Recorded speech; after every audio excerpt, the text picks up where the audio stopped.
Bonjour à vous tous, tout d'abord merci pour vos tout premiers retours sur ma première vidéo. C'est précieux d'avoir des réactions positives et constructives sur ce qu'on fait, c'est de l'énergie qu'on garde en stock pour la suite. Pour le moment on en est au tout début, mais c'est plutôt bien parti, alors n'oubliez pas de mettre un like si vous aimez mes vidéos. Bon allez, c'est parti, je lance le sujet. Ce matin encore, j'ai vu que la rumeur selon laquelle le pape avait été arrêté continue. Alors évidemment, je ne suis pas dans le secret des dieux, mais je vous mets en garde contre ce genre de nouvelles, que ce soit celle-là ou une autre de ce genre. Je rappelle que nous sommes dans une période très délicate où on marche sur des œufs en permanence. On est déjà en train de dire que le Vatican est un repère de satanistes et que l'Église catholique, à travers les âges, a abrité et soutenu les pires crapules de l'histoire. Alors, prenons un peu de recul, il est évident que ceux qui soutiennent ce genre de propos ne connaissent pas bien l'histoire.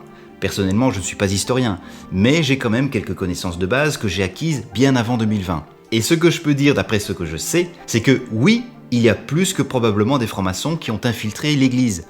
Oui, il y a probablement des satanistes au Vatican, mais ce phénomène est récent. Et quand je dis récent, je veux dire récent dans l'histoire générale de l'Église.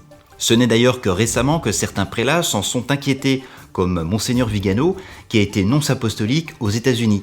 Un nonce apostolique, qu'est-ce que c'est ? C'est une sorte d'ambassadeur pour le Vatican dans les pays. Un nonce apostolique aux États-Unis, c'est une sorte d'ambassadeur du Vatican aux États-Unis.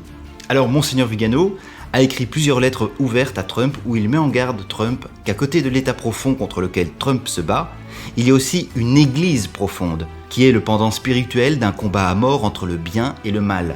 Lui aussi dit que c'est un combat biblique.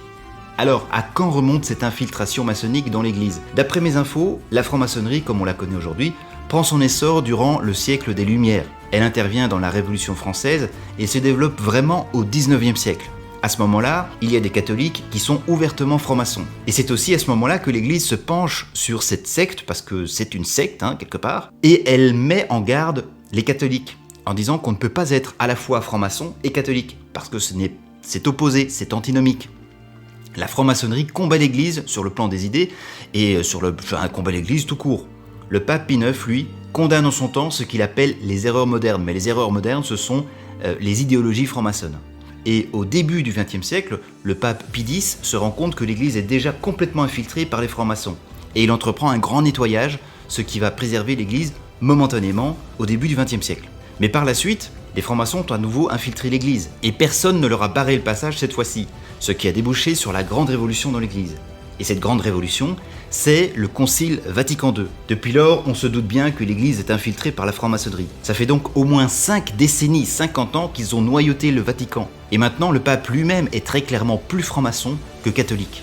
Donc, une arrestation du pape serait finalement une très bonne nouvelle, même si elle est choquante et que ce sera un coup dur pour beaucoup de catholiques, dont une écrasante majorité n'a pas du tout conscience de se faire complètement berner par ce pape. Quoi qu'il en soit, prenez de la distance avec ce que vous entendez ces jours-ci. Attendons des nouvelles officielles et confirmées. Et par ailleurs, durant cette période chaotique, gardons la tête froide. Vérifiez et revérifiez vos informations et diffusez la paix autour de vous. On va y arriver et on va gagner. Haut les cœurs et à bientôt.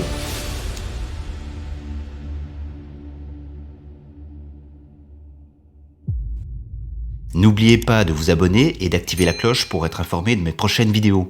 Et on avance ensemble.